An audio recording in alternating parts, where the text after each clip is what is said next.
Hello, this is Jim Dwyer with Faith and Ale Fort Myers, and I'm joined today by Joe Grabowski, who's with the Society of G.K. Chesterton. Welcome. Thank you. Thanks for coming down to Fort Myers to see us. My pleasure. I'm very grateful for the invitation. Yeah, we're looking forward to your topic tonight, but for those of our viewers who don't understand or aren't familiar with G.K. Chesterton and his writings and a little bit of the history of who he is and I guess why he matters. Sure. So G.K. Chesterton was a evangelist, an apologist, a short story writer, a novelist, really kind of a man of all trades from the early 20th century. So he wrote from 1900 to 1936 when he died. And during that time, he was one of the most famous people on the planet. As a journalist, he appeared in basically every major newspaper. His lectures brought out hundreds of people. When he toured the United States, he was greeted as a major celebrity. And he made quite a stir when, in 1922, he announced that he would be converting to the Catholic Church. And so he entered the church, and really from then until his dying day became one of the foremost apologists for the Catholic faith of his generation. Had a huge influence on the later generation known as the Inklings, people like C.S. Lewis and J.R.R. Tolkien. But also, down to this day, we receive testimonies at the Society by the hundreds per year of people who have been led into the church by reading Chesterton's writings. So he's just a really wonderful advocate for what we believe, and especially for presenting it in a spirit of joy and kind of humor and charity. So very disarming approach to apologetics. Yeah, I guess just given the time frame in which he lived, and this, we're now in 2026. Yeah. What makes him relevant today? Why does that relevance remain, I guess? Well, I would say, in particular, it's that last element that I talked about, that he had this way of befriending people that disagreed with him, and no matter who met him, they always were changed by meeting him, which I think is the mark of a saint. And I think that his particular winsome, self-deprecating, humorous way of approaching the faith, his appeal to kind of the natural common sense of man, he didn't talk down to people, even though he was very intelligent. All these things are lessons that I think are increasingly important for us in an age of increased polarization and the inability to dialogue with one another. Yeah. Chesterton famously maintained lifelong friendships with people that he was diametrically opposed to in terms of ideas. He didn't agree about anything with, for example, George Bernard Shaw, who nevertheless remained friends with him throughout his entire life and, attended his funeral and was very upset to see him go. And I think that that's the kind of legacy that all of us as Christian men should want to leave behind, that we're always prepared to defend the faith, but not wanting to win an argument at the risk of losing a soul. Yeah. Wow, that's a great line. That's really meaningful. Can you talk a little bit about the society and kind of why it exists? What's its purpose? Well, we were founded by Dale Ahlquist back in the 90s to just celebrate G.K. Chesterton and his literary legacy. Dale himself is a convert under the influence of reading G.K. Chesterton. Yeah. And over the years, we've published magazines, we've published books, we host conferences about G.K. Chesterton. But the mission has grown because in 2008, Dale decided that he wasn't satisfied with the options for high school available to his kids at the time, and so he decided, well, I'll start one. And he started one in the spirit of G.K. Chesterton. It's called Chesterton Academy. And even though it started with just a handful of students out in a local school in Minneapolis, St. Paul, now we run what's called the Chesterton Schools Network, which has 71 high schools operating throughout the country today. Wow. With students enrolled, learning in this classical model of education, all kind of under the patronage of G.K. Chesterton. So that's the primary work of the Society nowadays, is promoting education, teaching people to be, especially our young people, to be thinkers after the model of Chesterton himself, who was a complete thinker. He saw the connection between all the disparate truths of the material universe and the one truth that is Jesus Christ. I know that he converted to Catholicism. I think your organization is at least lightly affiliated as a Catholic organization. Are the schools traditional Catholic schools, or are they just more generically Christian No, they are Catholic schools. As a matter of fact, we encourage daily mass at all of our high schools. That's part of really baked into the curriculum because, as I said, with Chesterton as the model of a thinker, we treat the incarnation as the central reality that makes all other truths, all other facts fit together. Chesterton famously said, whether you're talking about pigs or the binomial theorem, you might be talking about Jesus Christ, because that's the nature of truth. It's all unitary. Yeah. And so we encourage our students to see what they're learning in math class, in science class, in art class, in drama, whatever it happens to be, all as integral to the truth of what it means to be a human being and what that means in light of the revelation that Christ brought us. And so, yeah, daily mass is part of the curriculum. We encourage active devotion as part of the spirituality, and we really try to form our students to be complete persons. Wow, that's exciting. Yeah. I think your role, if I'm correct, is around evangelization. Yeah. So can you talk a little bit about what your day looks like and what your typical role is about? Sure. It's hard to believe that I get paid to do what I do, but really, they say that you shouldn't let your hobby become your job. In my case, it has, and it's been quite a blessing. So I get to read and research and study about G.K. Chesterton and just figure out new ways to present Chesterton's wisdom, Chesterton's knowledge to the world. That's my primary focus. So I'm not involved in the day-to-day management of the school's operation. I get to dream up new conference ideas, new ideas for articles, new ideas for books that we might publish. We have a weekly podcast that I host that goes out on all the feeds every Tuesday. And so, yeah, my day-to-day life is just thinking about Chesterton, about all of the wonderful lessons he has to impart, and how I can try to get more and more people interested in this thinker who I think can change lives if people are open to giving him a chance. Yeah, I love the discussion about the joyful nature, and I think that's a good deal of what your topic is that you're going to bring to our guys here in Faith and Ale tonight is how to disagree without being disagreeable, I believe is how it was put. And I love that concept, and it's certainly lacking in today's society for sure. And the more and more of that we can promote, each of us individually, the better off that our world is going to be. So I appreciate that.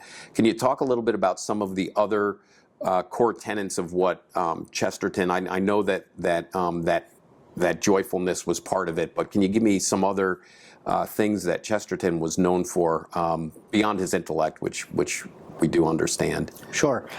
Well, in his own life journey, Chesterton, he was raised basically agnostic by kind of free-thinking, libertarian-type parents of the 19th century who were Unitarian in belief. They had him baptized just pro forma in the Church of England, but they never really were churchgoers or anything like that. No. He dabbled with his brother in the use of the planchette or the Ouija board growing up and toyed with the occult, but never really took that seriously. He had a crisis of kind of an existential nature when he went to art school after his high school, that we would call it. And it was while at art school that he sort of found himself teetering on the edge of nihilism and teetering on the edge of just doubt that there's anything good in the universe. And he says about that period in his life that he hung on to one thin thread of thanks. And when he came out of that, first of all, he never doubted again that there was a God. And gratitude became the kernel of his entire philosophy in life. And so he has a great line in his book, Orthodoxy, where he says, I can thank Santa Claus for the toys in my stockings.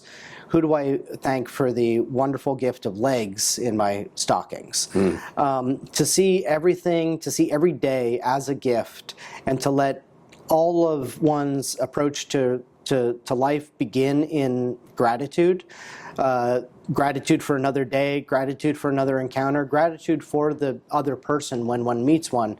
These were all of the ways that I think Chesterton modeled a unique kind of spirituality and what makes him such a relevant witness for us today. So part of my talk will be trying to encourage others that when we are arguing something, our reverence should be first and foremost for truth, but also for that instance of the image of God in front of us that is the other person. Yeah. That's the way that Chesterton approached the world. And he approached it in a way that, frankly, if you try to put it into practice, it seems so beguilingly simple.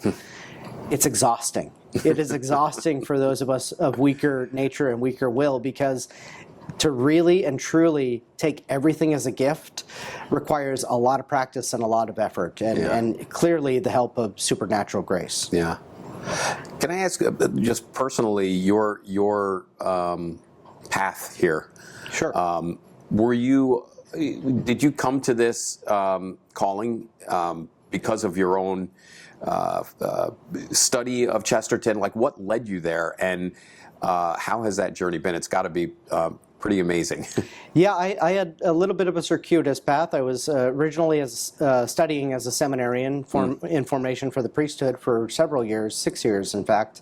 And then after discerning out, I went on and decided I'd get my master's degree in English literature. And I had been reading Chesterton all throughout college and my first stint of grad school. And then when I studied English literature formally, I really focused on the impact of what's called the Catholic Literary Renaissance in England, that really begins with John Henry Cardinal Newman in the generation before Chesterton, and continues on through the Inklings that I mentioned before. There was this real dramatic rise of significant Christian literary figures at that time, specifically Anglo-Catholic or Catholic figures. So I focused my studies on that, and then, of course, immediately after grad school, I did what anybody with a master's degree in English might do. I got into politics. So I ended up really kind of on the front lines of the culture wars and dealing with marriage and family policy for several years, and it was in part because of that, and this will be reflected in my talk that I give this evening, that I became worn out by the inability of people to argue and the lack of interest in actually having a productive conversation oriented towards the truth. And Chesterton was my refuge. Chesterton was somebody that I read who thought the way that I wanted to think and saw the world the way that I wanted to see it. And so I just kept my relationship with the Society of G.K. Chesterton going through all those years, and fortuitously, right about the time that I was fed up and ready to throw in the towel, they offered me a job. And so it worked out serendipitously, providentially, you might say, and I've been very grateful to be able to now take Chesterton and apply it as a corrective to the world that I witnessed firsthand, kind of dealing in the day-to-day of political discourse. We need to find a better way to talk to one another. Right. Yeah, I mean, you mentioned politics. I know that the society is, I don't know if apolitical is the right word, but certainly not politically oriented. And given today's society and the way that literally everything becomes political, is that difficult? Do you get people who feel that you're on a political side, who want to put you in a political box, who I assume that that's a challenge for the society? It certainly is, yeah. And I think, increasingly everyone kind of wants to claim you for their tribe. Yes, right. I think, though, that we can model a better way for really what Christians more broadly should adopt as their own personal attitudes, because the kingdom is not of this world, and we should not put our trust in princes or the princes of men.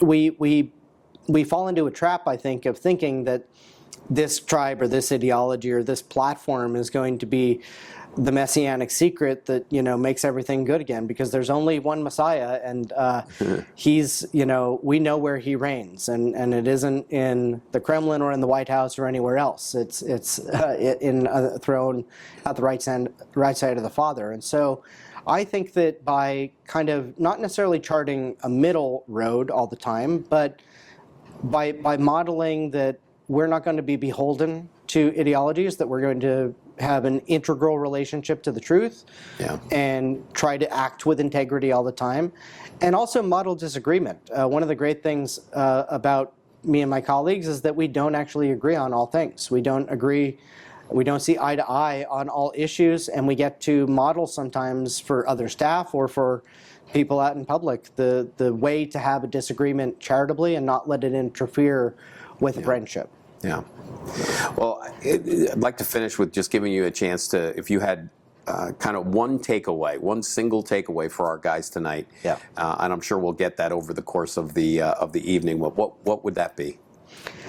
Well, I would say read G.K. Chesterton, but I know that we're busy, we're finding time to read. But I will say this: take the time to be deliberate in crafting a philosophy for how one engages with this day and age, with this day of polarized politics.